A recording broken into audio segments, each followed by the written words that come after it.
In the land of Krypton, in the fires of Mount Zod, Jor-El sent his only begotten son to Earth with the Codex, the Genesis Codex or something.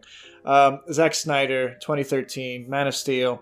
We're going to be talking about the Superman film that dawned the planet of the DCEU. Sorry, random wording here, but we're starting off strong. My name is Dakota. I'm joined with Anthony, and there was some strong Planet of the Apes vibe. I thought that's where you're heading.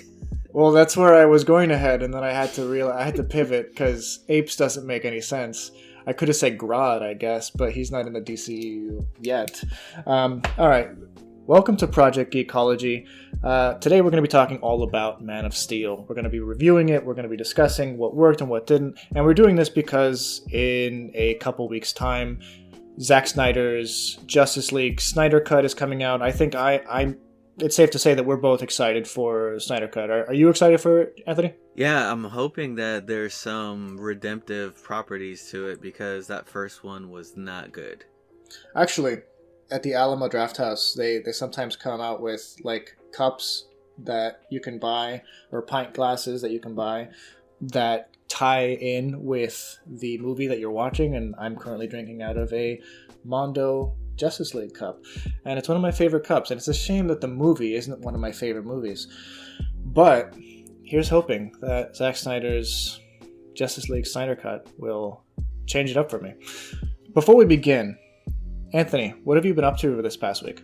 What have I been up to? Well, I talked to you a little bit about what was going on today, the day of recording, which is February 25th, 2021, that Xbox Live has been down for about 5 hours now, which is crazy. What?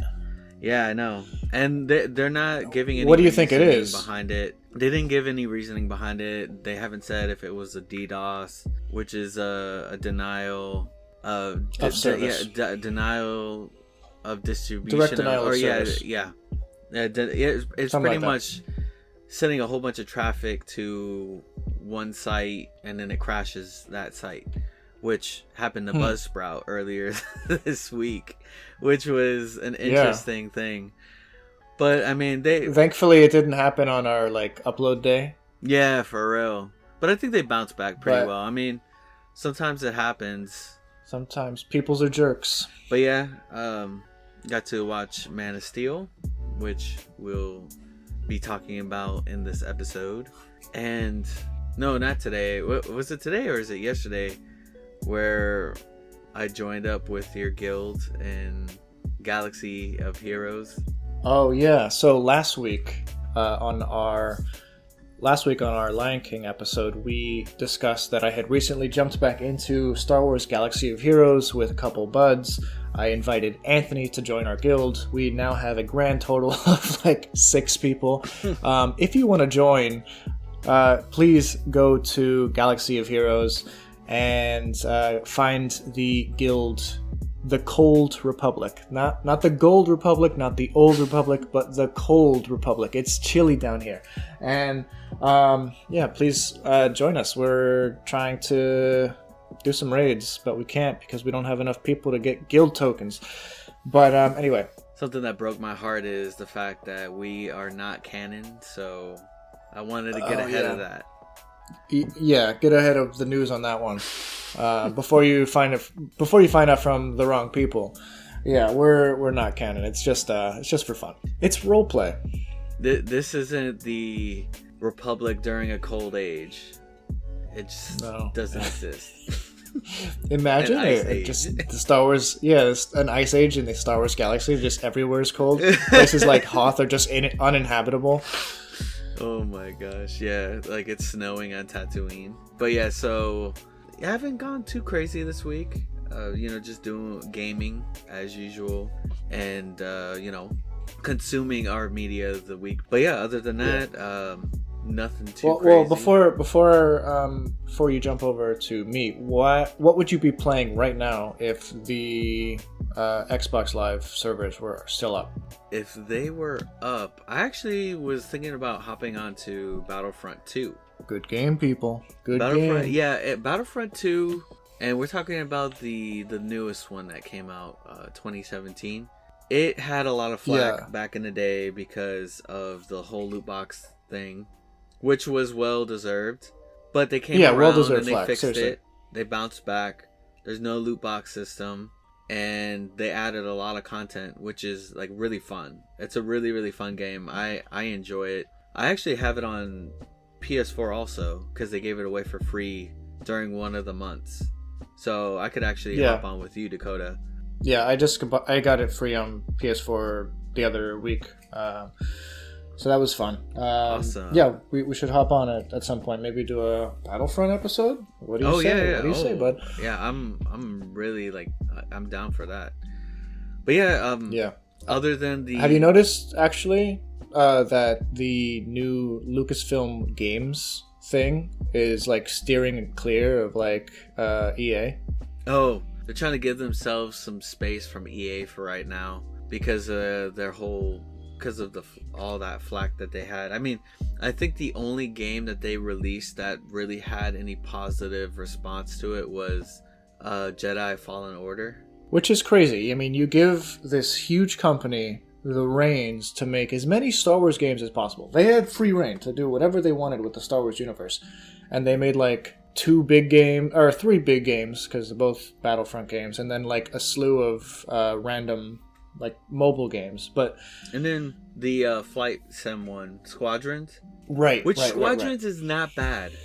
I have it, and it's actually not bad. It's pretty fun. Just imagine the flying in Battlefront 2, but a lot more refined. It feels a little bit more like a flight sim than a video, just like a video game. I mean, it's a video game, but there's a little bit more to it.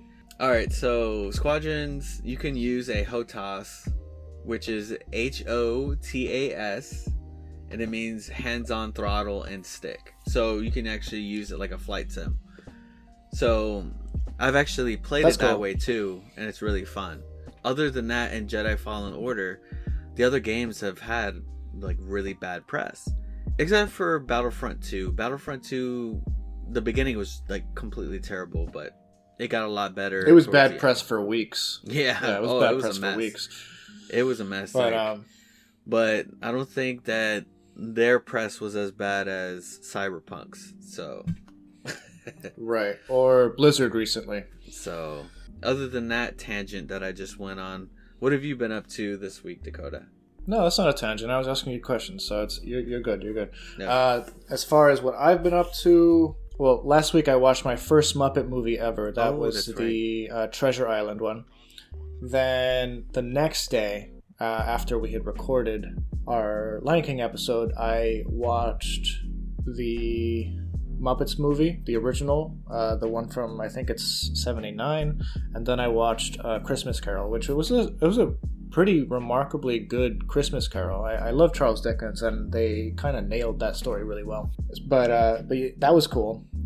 We also finished Twin Peaks finally. It took us. We weren't like rushing through it, but it's only 2 seasons. I guess it was canceled, and I didn't know it was canceled. So we got to the end of the show, and like there were like more questions than ever that just weren't answered. It was. Dude, I thought they were trolling me. Like, I thought, like, David Lynch, the creator, had just stopped the show as, like, a ha-ha to fans. I had to, like, look it up. Like, what is happening here? Because it doesn't make any sense. There was so many questions that opened, and the last episode was literally, like, half of it was in reverse. Half of the episode was literally people walking backwards in reverse. It was the most bizarre, like, mind trip thing I've ever experienced. Oh my gosh. Anyway, yeah, that was something else. I've been going through. I've actually done a lot this past week. I've also been watching through the Clone Wars a little bit. I finally got through the Mortis trilogy. Oh, that that's was something a good one. That was really impressive. Yeah. Now, one thing that I noticed like time and again throughout the Mortis trilogy was that the imagery that they kept showing, or the landscapes and everything, were 100% taken from Lord of the Rings. Like, I don't know who directed those episodes, but I know Filoni's a big fan of Lord of the Rings. It was Peter Jackson. My dude, yeah, was. But there was a scene that looked exactly like the Mines of Moria. There was a scene that looked like the Two Towers. Like there was a scene that looked like the steps that they were climbing to get to Shelob's lair and Morgoth and all this stuff. I was like, holy cow! They just like watched Lord of the Rings and were like, I want this in Star Wars. And I like how we started this episode with a very like Lord of the Rings-esque touch to it, and then now we're like talking more about Lord of the Rings. I think that really what's being said here is that we need to do a Lord of the Rings episode. Oh man, I think we do. Perhaps for the next poll, we'll throw in Lord of the Rings. How about that? At least Fellowship. I am 100% with that. All right. Extended or theatrical? Dude, you better cut this from the podcast. Because anybody that likes Lord of the Rings will be like... Dude, let me tell you, the last time I watched a theatrical cut, I was like, man, there's something missing. There's so much missing when you watch the theatrical cut. I cannot put myself through that. I've spoiled myself, and then now you make me want to get that 4K edition, and I already have a Blu-ray. I have the regulars, dude. Right here, right next to me, I have the Blu-rays. I have the regulars. Like, do I need to get like 80 more extended editions? Tell me how you really feel. Because I will. All right. Exactly, I know. While we're not saying that we're doing the Fellowship of the Ring next, because we're doing Princess Bride next. We're taking a break 1 week from the poll, and then the week following we'll put Lord of the Rings on the poll to fill certain gaps. But we are excited to cover Lord of the Rings at some point. But today we are covering the first movie in the DC Extended Universe, Man of Steel. Zack Snyder's 2013 film. That's very desaturated. Anthony, I don't think I've ever had a conversation to you about Man of Steel. Yeah, I don't think we've talked about it much. I think we may have talked about Batman vs. Superman or Justice League, but I don't think specifically Man of Steel. What are your thoughts on it? What were your thoughts before going into this movie, and what are your thoughts having rewatched it? So I remember seeing the trailers back in 2013 and thinking that it looked really cool. Mm-hmm. The cinematography seemed really cool. Leaving that movie, I remember thinking that I didn't hate it, but I also didn't like it. And it's a weird movie. It is a weird movie, and while it does get a lot of flack and some of it is deserved, there are some qualities of the film that I do like. Like, I do believe that Henry Cavill is a pretty good Superman. Like, I mean, he has the look. Even when he's in like Clark Kent mode, he does it pretty well. He's almost like a more chiseled version of Tom Welling. And so in this rewatch, I remember in the beginning, the first act and a half, I was thinking like, man, I remember kind of liking this movie and kind of not liking this movie. But like when you started off, it kind of builds you up a bit. Like, I was like, okay, I like this. But then once you get into that, like you get to like the latter half of Act 2 and then Act 3, you're like, okay, now I see what about it I didn't like. I don't know, like the first half of the movie has so much going for it, and then once you get to that second half, it's like, it's bonkers. It's like a video game. Right. And what are your thoughts on Superman as a superhero in general? Be honest, you could tell me. Man. Go. So Superman is not my favorite hero. That's fine. So the thing that I do like about Superman, and I'll say this, is that he's like one of the most OP characters in the DC universe. You go into the comics and there's like so much that he can do that it almost seems like it's unfair. I mean, he does have his weakness, of course, you know, kryptonite. He can also be affected by magic too. But I do like that you have this super like powerful being, and he grew up in one of the most like humble settings, which is a farm. That aspect I do like. I think that that's a pretty cool spin on that character. Like he's not just saving the earth, he's saving the universe like countless of times. And this guy grew up on a farm. I do like that aspect. Superman is not my favorite because he's just so OP. He's just so OP. He's like the Goku of the DC universe. Okay, I totally get that. And I know you like. I'm sorry. I know you like Superman, so I want you to kind of break down your love of Superman. I remember that, dude. You have that picture that you drew of Superman. That was a while ago. Yeah, and it was good, man. That takes dedication. Oh, hold on. We have a special guest star, Jen, coming in from the other room to take the dog outside.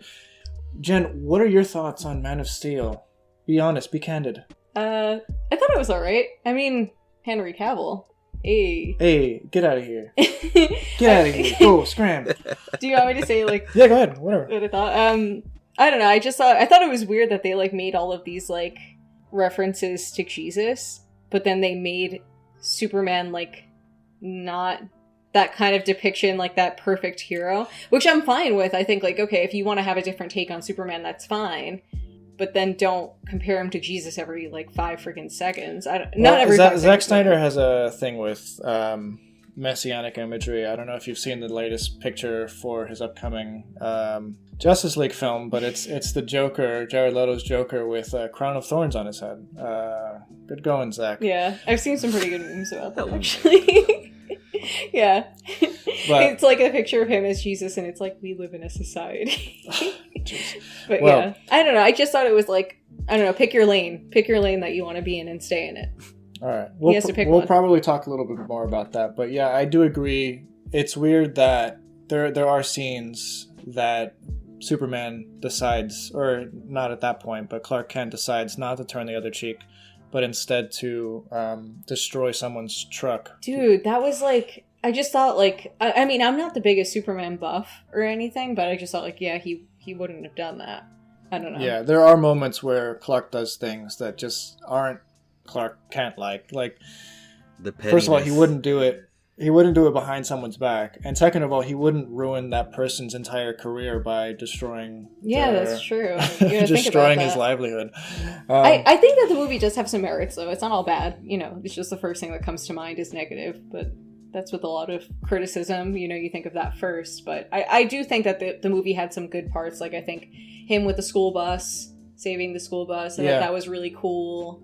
There was a lot of cool things about it that I liked. Yeah. So. All right. And a lot of the music had that old school Superman feel to it also. Mm-hmm. All right, I'm out. All right. For those reasons, I'm out. Bye. See you guys. Bye. All right. So that was a word from Jen. A word from Jen. What were we talking about before Jen so rudely interrupted our session? Oh, your thoughts on Superman, right? Oh, yeah. I like the guy. I don't know. He seems like a good dude. So I've always grown up thinking Superman was my favorite superhero. I know that may seem silly to some. I think the general consensus nowadays is the typical good character or typical bad character is not as interesting as the grayer characters, like Batman. You know, he lives in the gray in terms of like, he's a protagonist who is willing to get a little dirty to do the right thing. But Superman will always be the big blue Boy Scout. He will always do the right thing. And that's something that I've always admired. And it's like a non-compromising position. He is someone with absolute power, but he absolutely never becomes corrupt by it. And that's 100% based on his mythology as a character. You know, he's a character who was orphaned from youth, from a dying star, sent to Earth, and he was picked up on a farm. He lived the most humble life possible in Kansas Smallville, working with his aging parents, and they taught him American values that transcend race and time and privilege. And he has a lot of privilege, but he never uses it or he never abuses it. And that's something that I've always really, really loved about the character. And I think that mythology is what kind of sets the archetypal superhero. You know, most superheroes put on the costume and they become the superhero. But for Clark or Kal-El, it's kind of the opposite. Like, he's born with those superpowers. He's born from another world. He's an alien. He's an alien among humans. So really, his costume is Clark Kent. And that's probably the biggest failing for me with Man of Steel, is that they didn't get Clark Kent right. Because you can have a great movie with Superman, but if you don't get Clark Kent right, well, that's everything. Because that's who he's trying to be. Yeah. His entire life is trying to be that normal person. And we see that a little bit in the beginning. You know, he's trying to live a normal life. He's doing odd jobs. He's doing, you know, Deadliest Catch. Right. He's working at a bar. The guy gets jobs. Hey, I mean, more power to him. But it was random. There was like no personality behind any of the jobs that he chose. And for me, if you don't have personality, then you're not Clark Kent. I don't know. There's something about the Clark Kent character that is so important for understanding Superman as a character, for making him interesting. Because, like I said, every other hero puts on the cape and they become their alter ego. He takes off the cape, and that's his alter ego. So, yeah, I love Superman. I can dig through my I can dig through my comics, and probably half of them will have Superman either on the cover or in one of the panels on the inside. I love the character so much, and this is not my favorite adaptation of the character. But what would you say your favorite adaptation of Superman is? That's tough. I don't think there's a perfect one. I'll be controversial here and say that, although it's been a long time since I've seen the movie, so my opinion has probably changed quite a bit on it. I believe that Brandon Routh's Superman, from Superman Returns, did a fantastic job of making the Clark Kent character believable and relatable, and did a great job of reintroducing the Christopher Reeve movies from the 70s and 80s back into modern superhero movies. And I think that Bryan Singer nailed that film, even though some of the things that the villains were doing was a little kooky. You know, the idea that Lex Luthor was using grown crystals to make land off the coast of Metropolis is a little weird. And he was selling it at a premium to become extra rich. It was a little bizarre. But it's very comic booky. Yeah, and that's fine. Right. But I think that movie gets a lot more flack than it deserves, because at the end of the day, one of the biggest concerns that people had when they saw Superman Returns in 2006 was that there was no real threat for Superman. You can mention the point where he lifts up the mountain of kryptonite and sends it into orbit or whatever, as being a feat of strength for the character, which it is, because that'd be like you and I lifting up a mountain. But but there were some seriously good Superman scenes in that movie, like the scene where he stops the plane from crashing. Dude, that is probably the best Superman scene ever put to film. Little stuff like I don't know. I don't want to talk about that film, but I do like Superman Returns quite a bit. I did see Superman Returns recently, not very recently. I think maybe within the last year I had seen it, and I did enjoy it. I think that it's a pretty decent Superman movie. And I think that Brandon Routh does a pretty good job at the role. So, I mean, it's a hard role to fill, and I think he did his best. Clark Kent and Superman, they're synonymous, but they're also different. Would you say that that's your favorite portrayal of Clark Kent? Or do you have another portrayal that you like of Clark Kent? I mean, I know that we're talking about Man of Steel, but I think it would be remiss if we didn't talk about Superman a little bit more than outside of the movie, you know? So we grew up watching Smallville. And that was a very fundamental show for our youth and understanding the superhero archetype structure and stuff. The first episode nails the character. He can never get what he wants, no matter what. Yeah. He is destined to either be a world-domineering superpower or the mild-mannered Clark Kent who never gets what he wants from life. Because at the end of the day, he knows that he can help people. And if he helps people, he will cause harm in other ways to either his family, to himself. He will let his secret out. And it's just the dichotomy of being able to help someone and wanting to just live a normal life is so powerful with Superman, and that is why I think that he is one of the more interesting characters. Not because he is like all powerful. So the idea that he is an all powerful character is true. It's like an unwritten rule in comic books. It's an unwritten rule in movies. Everyone gauges their superpower against Superman.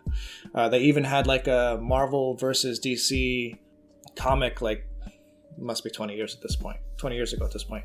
JLA versus Avengers. And I think in like the second or third issue, they have Superman stop Mjolnir. And everyone kind of like everyone from the Marvel universe kind of like looks over and just like, who is that guy? And it's an unspoken rule in comics that Superman is just stronger. You know, when you talk, like, if you ever listen to like Stan Lee talk about Superman, obviously most of his characters are based off of that archetype, and it was the first hero of its kind. It was the first comic book superhero, and I guess there's a reason for the reverence, whether spoken or unspoken. So let's actually talk about Man of Steel. Yeah, no, I thought it was a good idea to kind of break down a little bit into what Superman means to us and what portrayals of Superman we enjoyed. And I agree with you. Although Superman is not my favorite, I absolutely loved Smallville growing up. That was one of my favorite shows. I know that was one of your favorite shows, so I agree with you on that. With that being said, let us jump into the movie. Okay, so I think we'll start with the Krypton scenes, because in my opinion, those are great. That first 25 minutes of them on Krypton, of Jor-El and Lara and Zod and Feora and all the people on Krypton, dude, that is awesome. Whatever they like did in the drawing room when they were coming up with the concept art and stuff for Krypton, they totally 100% nailed. I loved everything that they did except for the giant flying penises. the giant flying what? Penises. oh, dude, oh my gosh. You saw that too, right? Yeah, that I was like, what were they thinking? Either they weren't, or they were trying to make a message, or they were trying to send a message that didn't land. Sorry for our language, but yeah, I mean they had literally. Okay, so Zod and his cronies become imprisoned, so they're gonna send them into the Phantom Zone. So instead of, doing like the cool twirly portal thing that they did in the original Superman movies, or the triangle, whatever, they individually like encapsulated their bodies, but like accentuated their feet for no reason, and they shot them up into the sky, and it looks like 7 or 8 flying penises. That's so weird, dude. I don't know what they were thinking, but there's no unseeing that image. I rewound that for Jen. I know that. I rewound that because it was ridiculous. But anyway, going back to the beginning, I really loved Russell Crowe as Jor-El. Dude, he nailed that part. I wish we get a lot more like Jor-El down the line, but it doesn't really make sense for the character. I mean, you do get those bits and pieces. Right, yeah. Which I appreciate. Like the idea that he was the foremost scientist on Krypton, so that he would have the ability, even after death, to converse with his son and everything. And that's something that obviously comes from pretty much every other Superman iteration at this point. But it was cool seeing in this. I think that the technology that they introduced was really interesting. He's force ghosting it. He was force ghosting it, or yeah, it was basically a force ghost. It was like a hologram computer thing, but it had all of Jor-El's actual memories and stuff. One of the most beautiful scenes in that whole movie is like when Krypton is blowing up, and Lara is like just looking at like the cascade of the lava just coming towards her, and she just kind of disintegrates, but she doesn't flinch at all, and it's just like she's accepting the fate that her world, her people are dying, but her son is going off to live again elsewhere. Yeah, I like that. Yeah, that scene was pretty impressive. I enjoyed that also. I agree with you that, and this is what I was talking about earlier, was the first part of this movie was really good. I enjoyed it. The Krypton part was fantastic. The landscape looked really cool. It really did look like they were off-world. It was cool. So I 100% agree with you about this first part. I even think some of the concepts that they did with the Genesis Codex, I kind of like what they were trying to go with. Like, there hasn't been a natural birth on Krypton for centuries, and all living DNA, they, I guess, keep in this like Genesis chamber. That's what they called it. I don't know what that means or whatever, but that's basically where all of Krypton's future beings are kept. And it's a little bit weird to think that all of these babies have predestined lives. Like, these are going to be the scientists, these are going to be cashiers, these are going to be the the waitresses. But yeah, that's basically what they were doing. They basically had these jobs lined up for everyone. That was like the roles that they had set. And because Jor-El knew that Krypton was dying, he stole the Genesis Codex, which kind of kept the DNA of every known being on the planet and every future being, and he put it into his son for some reason. That part still kind of eludes me. If you have a reason for that, I'd love to hear it. He beamed it down into Kal-El. What I don't understand is why haven't there been natural births, and why was Lara able to do a natural birth? Was it kind of like, Phantom Menace, where it was like almost miraculous that Anakin was born? Or like, again, the film, like Jen was saying earlier, has a lot of messianic ideas, but there was nothing specifically saying that he was born out of any divine birth or anything like that. It was just, he was born, like actually born, instead of made in a chamber or whatever. And they never really explained why. So that was a little weird for me. I'm telling you, it's the Force. It's the Force. The Force, yeah. Force of that red sun about to explode. Actually, no. In this one, it's not the sun that explodes. It's the core of the Earth, or the core of Krypton that explodes. Yeah, that's right.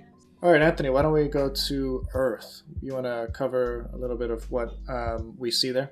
So we head to Earth, and this is trying to think. The problem about this movie, I would say, is that a good bit of it is forgettable. Yeah, that's true.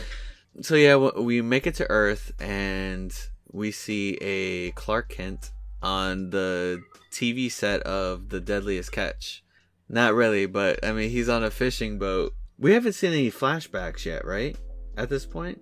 Up to this point, no.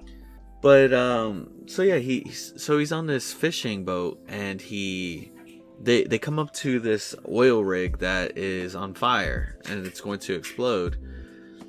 And this is where we catch a glimpse of, like his like first save. Like he saves a bunch of people on this oil derelict that is about to explode.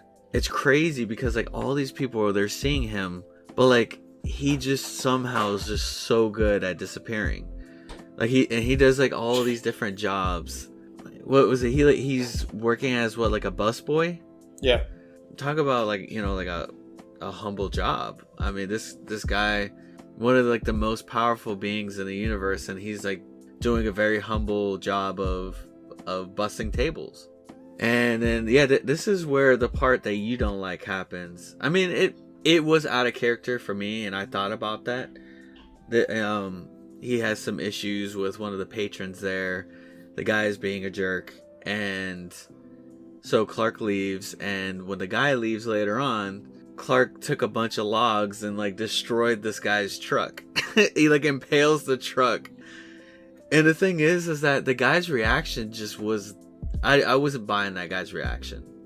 Like the guy was just there wasn't enough disbelief, but like if I walked out and I saw something like that, I'd be like, dude, what the?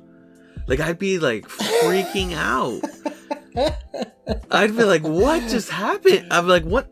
I'd be like, I mean, like there was like no visible look of like I would be scared because I'd be like, what happened, and is it still close by? Dude, that would have freaked me out. I'm trying to picture you just being like scared out of your mind. Like, what kind of monster did this, dude? I mean, there's no way that guy thought. There's no way that guy thought that Clark did that. Yeah, exactly. Because it was like a little while after the fact. But it adds like a number of questions. Like again, why didn't anybody else see him like strategically shoving huge trunks into the engine of this thing? Why did the alarm not go off, dude? How did he get the logs in that shape? Because like the car was up like above the ground, and like there were logs like going into it like from the side and angle, and like from every angle too. So it was just like, it looks like he like levitated it and then shot them into the truck at every angle. But again, you would hear that. You would hear that. That's what I'm saying. Crazy. Like you would have heard these giant logs impaling a huge tractor trailer. Like that thing is this thing. I mean, it was completely destroyed. That kind of destruction makes loud sounds, but somehow nobody's seen it. No alarms, no nothing. And okay, the reason I just don't like that scene is because like I can like kind of laugh about it. I can enjoy the fact that haha, this guy got his comeuppance. But really, what he did compared to what Clark did, what this guy did, he might have gotten, to spend the night in the pokey for like a single night. Right, like in the drunk tank. Yeah, you're in the drunk tank. What Clark did, first of all, I mean, he's going to jail for a long time. That's crazy. But anyway, so it just wasn't equal. The punishment wasn't equal to what the guy deserved, and it was. If you think about it, it's like career ending. Like this is his means of livelihood, and somehow, how do you explain that to someone? Hey, a bunch of logs just went into my car. I'm telling you, that would have freaked me out. That would have freaked me out, man. There's no way that I would have walked out and my mouth would have just been like, my mouth would have like dropped, but I would have been like, oh my gosh, what happened? What happened to my truck? Dude, like I would be on my knees, like, oh my gosh, what happened?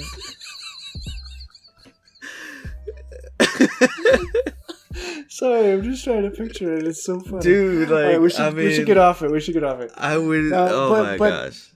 At the end of the day, and Jen was talking about this earlier, about like how the whole movie kind of compares him to a Jesus character. And that's, the idea of Superman is kind of messianic in a way. But when you have a character who is supposed to be like Jesus and then have him like do the exact opposite of turn the other cheek, it's like what message are you sending? What are you trying to get out of this? And at the end of the day, it's just like haha, that guy got his comeuppance. Right. Yeah, dude. But anyway, no. So yeah. Anyway, Clark goes through a few jobs. He's a fisherman. He's a bartender. Or a busboy, and then he works briefly as some guy named Joe in baggage claim. Baggage claim for the U.S. military. Like, how did he know like this? the baggage guy, right? How did he get the clearance for this? He's not. Nobody knows who he is. My dude gets jobs, and then at the end of the movie, he gets a job at the Daily Planet. No college experience necessary. This is the top. This is the top newspaper in the world in this universe. You got the job, kid. I know. I need that. I need that Clark Kent charm for real. Anyway. All right, so he meets Lois Lane while he's in this Arctic area trying to figure out what the big anomaly is below the ice. Eventually, we find out that back in the day, some 20,000 years ago or something like that, they had a bunch of explorers going out of Krypton, making little outposts around the galaxy to essentially see if they can repopulate across the galaxy. It's almost like they were like the Roman Empire at one point, and They were just trying to keep going. They had conquered Krypton. They wanted to expand into the rest of the galaxy, but it never really stuck. So this thing was just under the ice. They don't really explain if that seeded life for Earth, if that's where the humans came from or anything like that, but whatever. So Lois walks in with him into this ship and is attacked by one of the robots.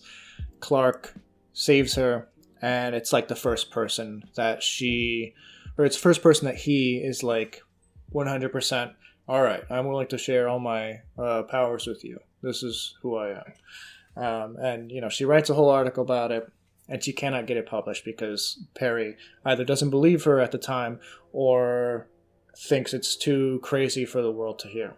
But, in the long run, it is kind of crazy. The aliens are coming. Well, yeah, it is crazy, and, the world isn't ready to hear it, clearly. But it's inevitable because by Clark turning the ship on, he basically called Zod and his cronies from wherever they were stationed to Earth, basically. Scattered throughout this first half of the movie is a bunch of flashbacks. And I think the flashbacks are actually mostly pretty good. Yeah, they are. I really, really love the actors that they chose for John and Martha Kent. I think that the morals that they're teaching him as a child stick, and you can see how they're sticking throughout the film. And I think that Zack Snyder kind of got that right. There's some powerful imagery there too. There's some powerful scenes when they're on the bus and he kind of lifts the bus out of the water to save the children. That's a great scene. It's also the scene where Jonathan Kent dies in the tornado. It's a very powerful moment. You want to talk about that at all or no? Yeah, no, that was a good moment. Yeah, it's actually kind of crazy how that tornado kind of formed out of nowhere though, because the sky wasn't dark at all.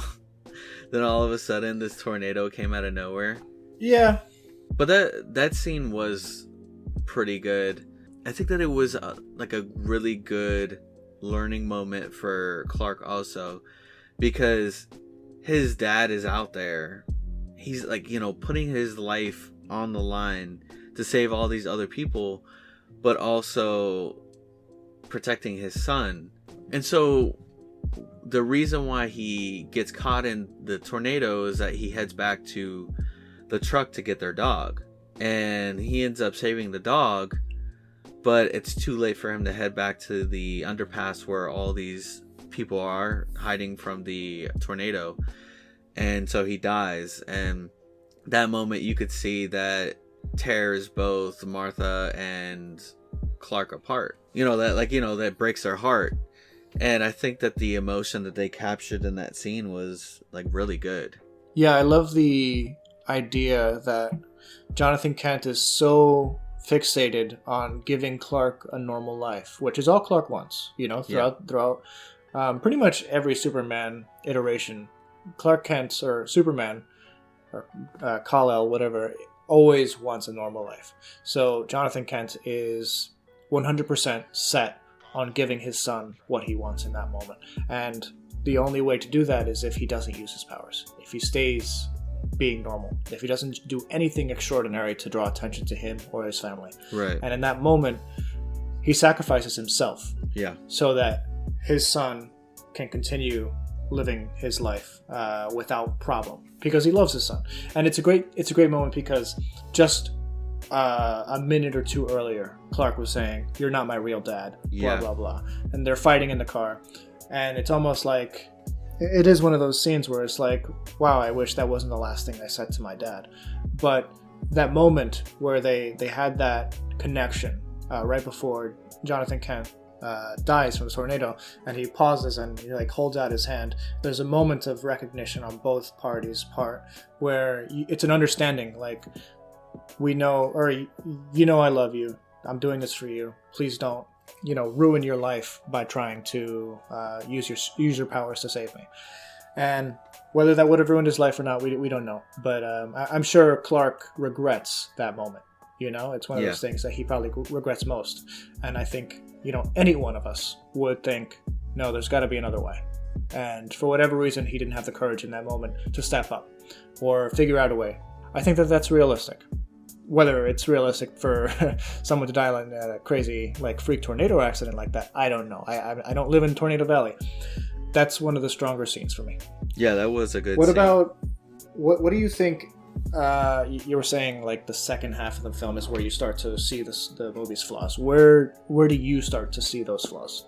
And I know that this is a little bit harder with it being a Superman film, and there's a lot of like flying around and a lot of action, but you start seeing the crazy overuse of CGI, and it starts looking very video gamey to me. Okay. That's fair. And I'm trying to kind of quote what you said about, and you said this during the Black Panther episode, that they kind of bounced, like, when they had those CGI moments and they would fight, it was very like weightless and like rubbery, like kind of like bouncing off of each other.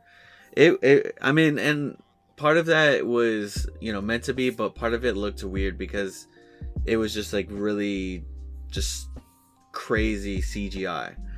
And I think that that's my problem with the DCEU movies, is the overuse of CGI. I mean, it kind of reminds me a little bit of, we talked about it before, but like the prequels and how they overused CGI. Prequels. And CGI is a tool. CGI is a tool. It's not always a bad thing. Thor Ragnarok. Right. Some of the other, like Endgame, used a lot of CGI, but it looks great. Right. So it's another thing is, this is a little bit old. It's almost a decade at this point, so we're starting to see those flaws, but maybe a couple years ago we wouldn't have seen those flaws, just because we're becoming accustomed to where CGI and physics meet, Right. But I do agree that I think there were scenes where I was just like, oh, that just transitioned into a CGI shot. Like, there was a scene where Zod was on the ground and like his two guys came up and like lifted him up, and I could tell like where it turned into CGI like models. Yeah. So there's stuff like that. But where I lose interest in the movie every single time is the fights. Not because of the CGI, but because they don't make any sense for a Superman film. Yes, you have characters that are equally as powerful, if not more powerful, than Superman in this instance, because they have more fighting prowess and stuff. But what I don't understand is they start in a cornfield and they end in Smallville town, and they never leave town. And every single punch sends them through another building. And it's like, why can't Clark just have the forethought to just jump over this and go back into the cornfield to save people's lives and livelihood? Dude. Because literally every single punch, every single push, they broke through a bank, they broke through an IHOP, they broke through a Sears. They went through everything in this movie. And then it doesn't stop because, later in the film you have Zod trying to like do like the world machine. Oh, what's it called?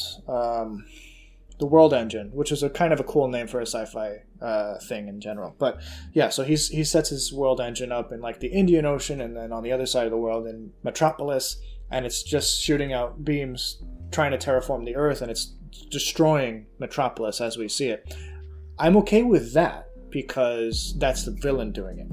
But when it comes to Clark and everyone fighting, and he's fighting Zod, and he's going through the world engine, and he's doing this and that, it's all over the city.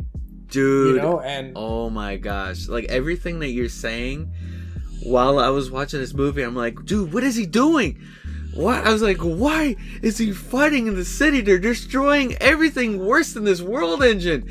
They're flying through, they're like punching each other, flying through these buildings, destroying all these buildings. I'm like, Clark, what are you doing?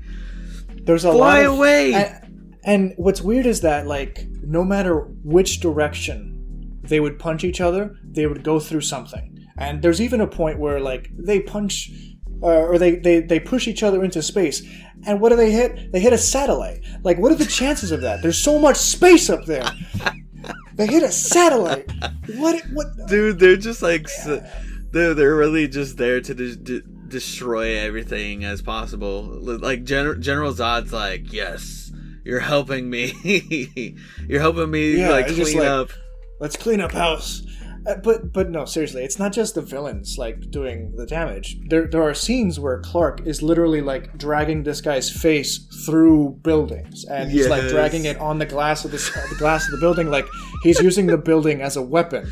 And it's not Supermanly. What are you doing, man? And that's why I don't think Zack Snyder was right for this thing, because clearly he just wanted to make something cool. He wanted to make something epic where he could destroy stuff, and I know this wasn't it. I don't know. It's a weird thing. Why would he need to drag his face through a building anyways? It's not gonna do anything. So yeah, exactly. And there were cool bits of that fight. I don't want to say that there weren't cool things about that fight, because there were, and it was a really, like, the punches landed in cool ways and stuff. It was very Dragon Ball Z-ish in some instances. Yeah, but you notice, like when they would punch each other, those like sonic booms that would kind of come off. Yeah, and the super speed attacks, that was very Dragon Ball Z-esque. So but comparing it to Dragon Ball Z is weird, because when you think of any fights in Dragon Ball Z, where are they? Not in a city. They're out in the wilderness because they have some general decency. Hey Frieza, we're on Namek. We can do it in the city, or we can do it over there, like by the hills. Let's go by the hills, because that's.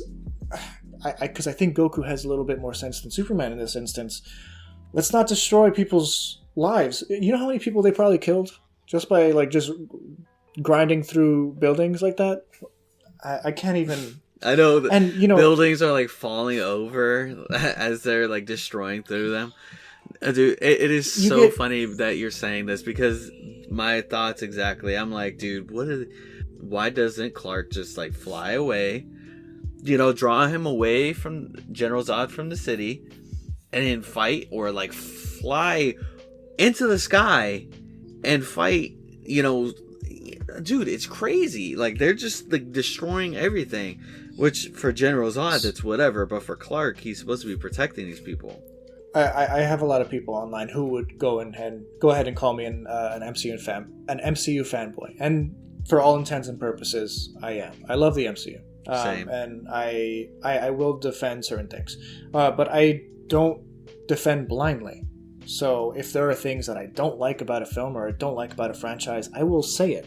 But a lot of people compare this fight to the fight the previous year in Avengers, where the Chitauri invasion is attacking New York. I'm sorry, but they don't destroy buildings. They're not going through buildings. They may destroy a facade in the wake of it. Hulk may, grapple onto an edge of a building and chip off the edge of it, or break a window or two, but they're not literally crippling all of Manhattan. Right, and it's different though. It's really different because they're fighting this massive army, and it's not as simple as like it's two. Whereas in Man of Steel, it's two people fighting. Clark could have easily had brought General Zod out of the city. He could have, flew away. One of the times that he grabbed him, he could have thrown him far away and take him out of the city. Whereas this invasion happened in the city. And that was, in Avengers, the invasion happened in the city. That's where the wormhole was, and that's where they had to close the wormhole. So, I don't know. It's right. I can't. There's no comparison. Like, they're completely different fights.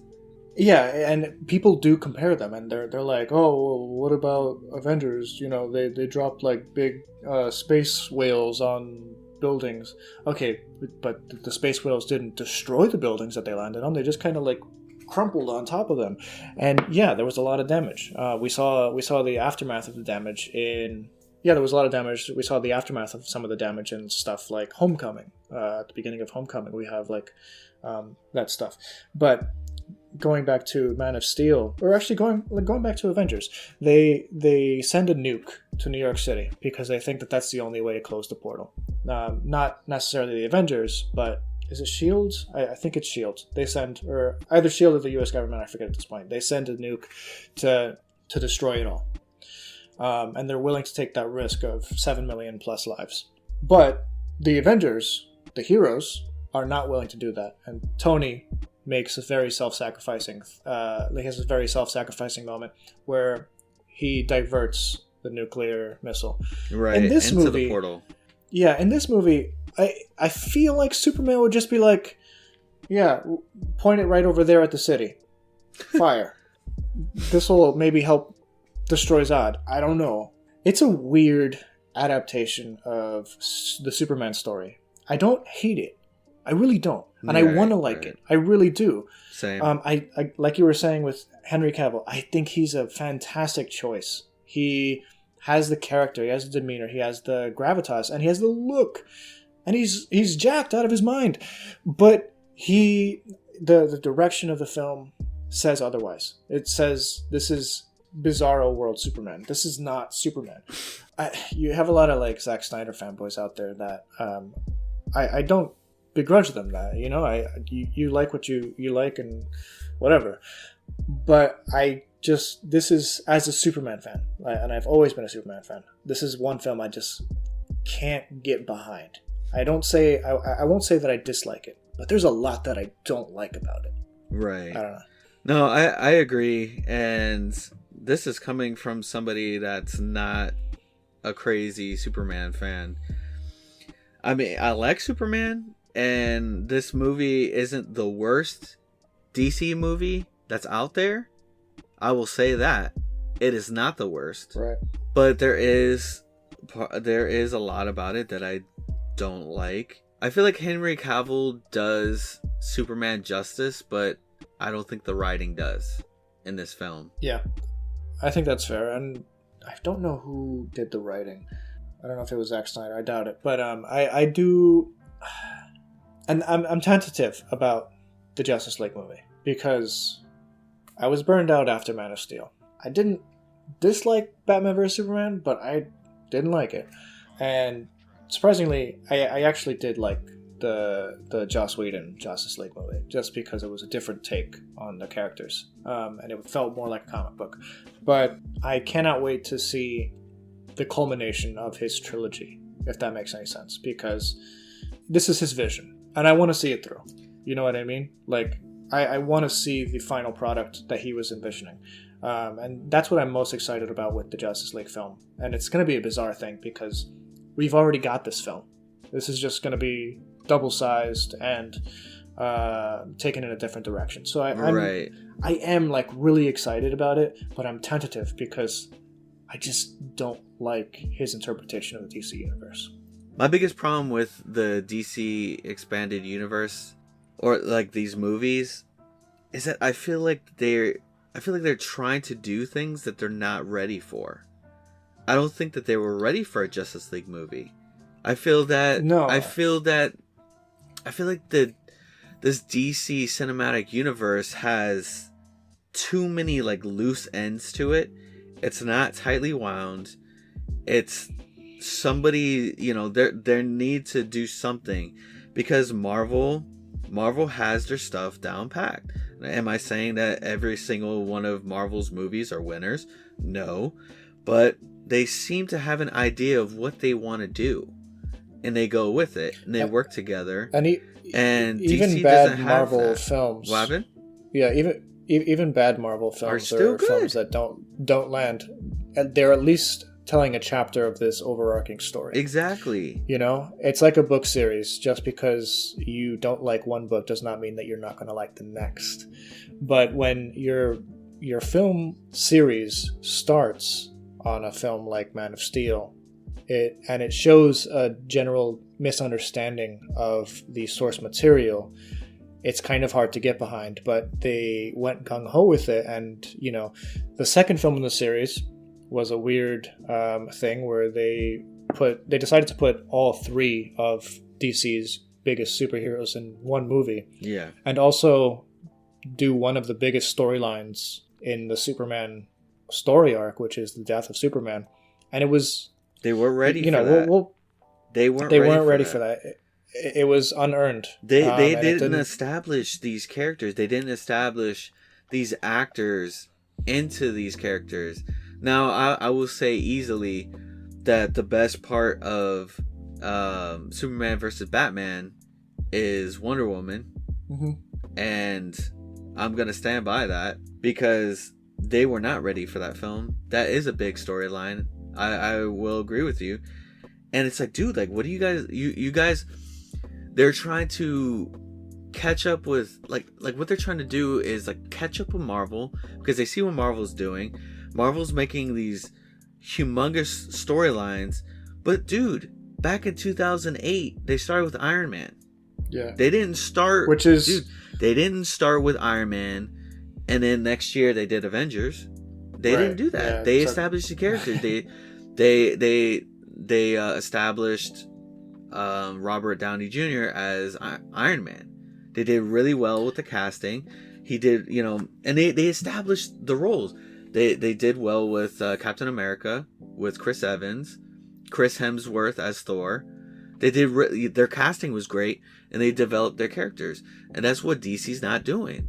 DC. So we're not trying to hate on DC, and I know that this turned from a Man of Steel podcast to and it sounds like we're hating on DC, and I don't want it to make it sound like we hate DC, because DC has some really great storylines, and DC has storylines that I will say that Marvel got their influences from, but they're just not doing these storylines justice.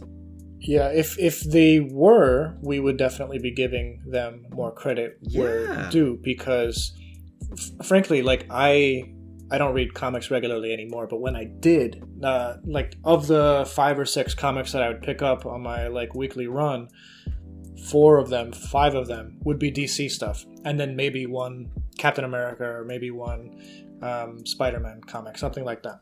So I love DC. I think that the DC universe is more interesting when done right. But yeah, I don't think that they have been done right. And going back to Iron Man, like you were saying, it's weird that they were able to start a whole series off of that, a whole franchise off of that, because Iron Man wasn't a big character. No, he was Iron not. Man was maybe a C tier character. Like, he wasn't even a B tier character. I would put maybe Captain America in the B tier character. I would put Thor in the B tier character. But Iron Man was like a nobody. He was nothing. And everyone kind of scoffed before that movie came out. Like, what are you doing? Making a film about Iron Man. And this is coming off of, like, the Sam Raimi trilogy. This is coming off of the Fantastic Four and X-Men trilogy and all that kind of stuff. So you came from having huge A-tier stuff to going down to C tier for the start of Marvel's thing, and they nailed it. They hit the groundwork with characters that you wouldn't expect to make movies out of, and then nowadays you wouldn't even expect to see, or nobody would think of Iron Man as anything less than an A tier because they were able to build the character up. So, and that's something that DC's always been scared about doing, is using their lesser characters in movies. They have dabbled in it. They tried putting Green Lantern in, who wasn't he's a B tier character, and that movie didn't go anywhere. Whatever, but they're scared. They have been. Historically scared of showcasing their lesser known characters, and recently there's love for their lesser known characters, dude. I remember being a kid and watching Static Shock, and I absolutely loved that show. And dude, show. They have so many amazing characters out there, and they're trying to stick with their quote unquote A-list characters. And they're falling flat. Every once in a while they'll hit a note. Wonder Woman, and I will say Aquaman. I had fun watching Aquaman. I enjoyed Aquaman. But, they have a long way to go. I think that what they need to do is that they need to go to the drawing board and they need to build some sort of structure, and they need to know what they want to do, because they're just throwing these movies out, and it just seems, I don't know. Am I the only one feeling that it seems like they're aimless with their films? Like, it doesn't seem like there's anything. When they first started their movie, around the time of Batman vs Superman and Justice League and Wonder Woman, that was kind of an exciting time for DC, because it was like, maybe this is the film where they'll get on their feet. Maybe this is the film that'll break the mold. But it never happened, and it was a misstep after a misstep. So, what, in my opinion, Justice League is a sequel to a movie that was less than its okay, so Man of Steel, poor footing, but a sequel was made off of that, and then a spin-off off of that, which was Justice League, and it was just a weird downward slope of there's no footing for this film to take shape, and you're adding 3 more characters. And then, after Justice League failed miserably, it literally performed less than the sum of its parts. You would think that a movie that stars Batman, Wonder Woman, and Superman would make some pretty big bucks. If Marvel was doing that, it'd be $1 billion movie. But when it came to Justice League, it just flopped out of the gate. It crash landing, basically. But since then, it's been pretty random. You still have the characters existing in the same universe, but there's no connective tissue whatsoever. And it's where are you going with this? Are you going to continue down this route with these characters? Are they going to connect at some point in the future? And maybe, who knows, maybe the Snyder Cut will bring new life and new love for the shared DCEU universe. But right now, it's looking bleak. Hopefully, this movie does something, because bringing out Darkseid is that's some pretty big guns, man. That's bringing out Thanos, pretty much, in the DC world. Yeah. So we'll see. I mean, it's gonna be a long movie, so get ready. Yeah. But you and I are we're used to watching long movies. And here comes Lord of the Rings again. For sure. Oh yeah. But yeah, I know that we kind of went on a tangent there at the end, but I don't think that we'd be doing this podcast right in at least giving our thoughts on the universe that this film was supposed to build. Yeah. DC, y'all got to do something. Warner Brothers, something. Yeah. Anyway, we'll talk about the DC Extended Universe further in future podcasts. Actually, I think our first official episode is about the DC Universe. They had a big fandom event a couple months back, so if you want to experience more of our DC coverage, you can go to our very first episode where we talk a lot about that. Oh, before we go, dude, did you hear about the news that the creators of Avatar are coming back to head the new. Oh yeah, they're heading... film. Come on, man, I'm ready for that. Hold on, not just that, not just an animated film. They're starting Avatar Studios. Oh yeah, like Marvel I saw that Studios, too. Which means multiple shows, multiple different eras, and potentially multiple films, and it's all headed by Michael DiMartino and Brian Konietzko. So I am so stoked. So that sounds good because that means that we actually might get that live adaptation, but just not through Netflix, which I'm fine with. I mean, because we are still getting that Netflix one, by the way. Like, that's still happening. I don't think it's gonna. I think that they're. Oh man, because the creators, man, they did their homework. I don't know. If the Netflix people, they better do their homework. They better do their homework. But yeah, no, I was reading that. I was like, oh wow, man, that sounds cool. And it might be more than just that. I mean, all sorts of media. Well, yeah, we already have the canon comic books and a couple novels in there. I have a lot of them over, like, behind me. So I'm excited to... I haven't actually sat down to read all the comics yet. So I'm thinking, like, now's a good time to, like, jump into it to see, like, what happens between Avatar: The Last Airbender and The Legend of Korra. And then a little after The Legend of Korra, because there's some comics back there, too. Yeah, man, I think we should close this podcast out. What do you say? Actually, before we go, let's go back to Man of Steel, because there's one thing that we should talk about. It's actually not something that it's something that a lot of people have a problem with, but it's not something that I have a problem with. It's a scene where General Zod is testing Clark's limits, and he's about to vaporize a bunch of people with his heat ray or his heat vision. And Clark basically snaps his neck. What are your thoughts on that?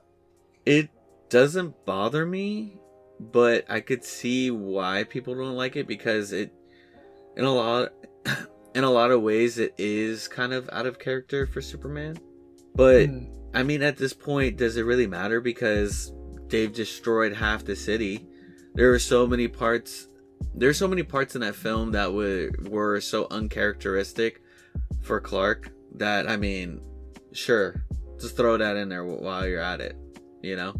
Yeah. But it wasn't like a driving force for me to, like, be like, oh man, I hate this movie because that happened. And it's not like Superman hasn't killed before in the comics or anything. He has. I think that why this doesn't bother me is just because of the context of the situation. Yeah. He would rather save that family of four than this homicidal countryman of his. You know, he doesn't have anything to lose by keeping Zod alive. And sure, you can make the argument that that's not something that Superman would do. And generally speaking, you are correct. But in this instance, he had no other choice. So he snapped his neck, and he ended Zod there. So he did show some remorse, though. Oh, yeah. And he like, got on his knees, and it was almost like his soul was crying out. You know, he was just in anguish in that moment, because, and I think that's for a couple of reasons. Probably because he killed someone for the first time in his life, willingly. And secondly, that was the last of his kind that he willingly got rid of. I do feel for him in that moment, but again, what other choice do you got? This guy's crazy. He's planning on terraforming the entire Earth and killing everyone on it. So at that point, there is no reasoning with him. There's no prison that can hold him. There's nothing that you could do. He just wants to kill so that he can bring Krypton back. And in that instance, I'm okay with Superman taking Zod's life into his own hands. I don't see that as a non-Superman thing to do. Yeah, that's fair. And like I said, he showed that remorse. So it wasn't like he was doing it and he was like happy about it. Yeah, no, I definitely not. He wasn't happy by any means, but yeah, it's an interesting scene. I don't want to say that I like the scene, because it's kind of just a hard thing to watch, but it's a good scene in the sense that it tells a lot about who Clark is as a character, or Kal-El is as a person. Right. All right, guys, thank you so much for listening to us here at Project Geekology for our 21st episode. Next Monday, for episode 22, we'll be diving into our discussion of The Princess Bride by director Rob Reiner. And for episode 23, on the following Monday, you voted for us to cover Gareth Edwards' Godzilla film from 2014. We're a bit ahead of schedule in terms of what we're recording next, so please note episode 24 will cover the new Charles Soule novel, Light of the Jedi. Be sure to find all links to our show and socials in the show notes so you can keep up to date on all Project Geekology news and updates. If you enjoyed today's show, share it on social media, review it on your preferred podcast application, or talk to us directly online. Alright guys, thank you for listening. I hope you all have a great week. And you too, Dakota. Any last remarks for this episode? Nope. Have a good one, guys. Bye.